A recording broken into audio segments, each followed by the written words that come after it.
So in terms of this presentation today, I'm going to share with you some insights on Canadians writ large and then go into some of the key populations as outlined in our report. So just to start, the level setting is that 78% of Canadians, which is just under 20 million people, are actually not financially resilient. So financial vulnerability is a mainstream issue in Canada. Financial stress is a mainstream issue in Canada as well. And we see that financial institutions, policymakers, not-for-profits, employers, and many other organizations all have a critical role to play in improving the financial health and resilience of Canadians at scale. So just a little bit about the index. This is called the Seymour Financial Resilience Index. It builds on 6 years of longitudinal financial wellbeing studies data. So I'm going to be sharing some insights from the index, which measures a household's financial vulnerability and financial resilience. So that's defined as a household's ability to get through financial hardship, stresses, and shocks as a result of unplanned life events. The index measures this across 9 behavioral sentiment and resilience indicators at the national, provincial segment and right down to the individual household level in Canada. So the index has a pre-pandemic baseline of February 2020. It's been peer-reviewed by Statistics Canada, leading organizations like Van City, CD Howe Institute, our leading think tank, and UNPRB as well. So we're really thrilled to be bringing this index to the ecosystem as a community asset for good.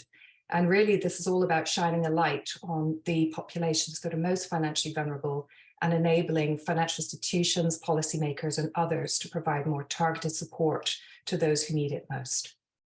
So in terms of the index indicators, we have 9, which range from indicators such as one's level of financial stress over current and future financial obligations to one's liquid savings buffer, social capital, and others. As for the Canadian mean score, where we are right now, it's at 50.52, with 78% of the population having some level of financial vulnerability.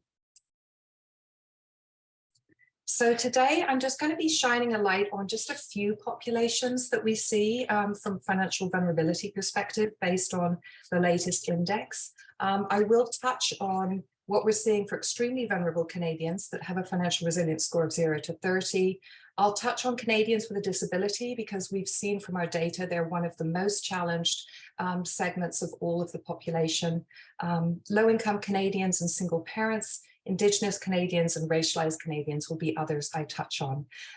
In the interest of time, I'm only able to cover a few highlights, but very happy to take any questions after the webinar based on your interest or need. So what we see just based on index analytics and changes from the last year specifically is there are a few populations that have been more challenged, including Indigenous Canadians, where we see their mean financial resilience score has dropped by 7 points over the last year. One thing I just wanted to note, though, right from the beginning is that intersectionality is very important. So while we may think of people in buckets, like just a single parent, we need to think of intersectionality. And when you look at, from the index perspective, when you look at, for example, a female single parent compared to a female single parent who also has a low income, there are extreme nuances in terms of financial vulnerability. The other important thing to note is the impact of life events. So planned and unplanned life events, from short-term disability to an accident to divorce, remarriage, all of these aspects can either have an impact positively or negatively on a person's financial resilience. And I think all of us have been impacted by unplanned life events, the pandemic being one of the most incredible macroeconomic events that has impacted many households. But we are tracking the households that have been negatively impacted by life events, and we see that there are many changes there as well. The other piece, just to note, is that we've been conducting longitudinal research and analysis. So that's tracking 1,000 people of the 5,000 sample that we normally have who answer the index study year over year. And we track whether they're moving forward or slipping back and what behavior changes and other impacts have have a sort of statistical impact on slippage or people moving forward. Why this is important is because it highlights that financial resilience mobility is real. People truly can improve their financial resilience by changing their behaviors, accessing support, social capital, etc. Similarly, people can slip backwards for a number of different reasons. And so, for example, here, some of the behaviors that we've been tracking that do make a difference are whether people have, for example, made significant impacts on reducing their debt or increasing their savings rates or seeking out help from an FI. All of those factors have an impact.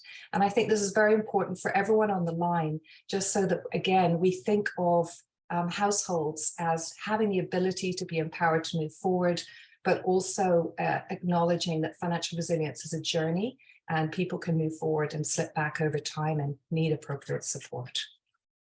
So extremely vulnerable Canadians are those with a score of 0 to 30. And it's really important to note that household financial resilience is basically less impacted by household income. It's much more impacted by behaviors. So one of the things that we see through the index is a growing financial resilience gap. This is something I've been concerned about for a long time, and the index, which tracked the change in financial resilience 3 times a year in June 2020 and 2021, highlighted this gap through the pandemic, where what we saw was extremely vulnerable Canadians were much more significantly impacted by financial hardship compared to more financially resilient households. And in our current challenging macroeconomic environment with the cost of living crisis and increased interest rates, we're seeing that gap continue. So as you can see here, 88% of extremely vulnerable Canadians are currently experiencing significant financial hardship compared to 80% a year ago and 70% in June 2020. So things are going the wrong way. And we have growing inequities happening in our country, which is very relevant for all of us who are looking to help build a more resilient, equitable, and inclusive Canada. I'm very passionate about the financial resilience gender gap. So that's a gap between men and women. And that gap we have been measuring through the Institute. It has narrowed a little bit since February 2020, so down from 12% down to 7%, but the gap still exists. And what's very interesting is we see there are also real nuances by life stage here. So millennial women, for example, have made significant headway based on our longitudinal analysis of adjusting their behaviors and building their financial resilience over particularly the last couple of years, compared to Gen X and baby boomer women who are less financially resilient when you look at the numbers.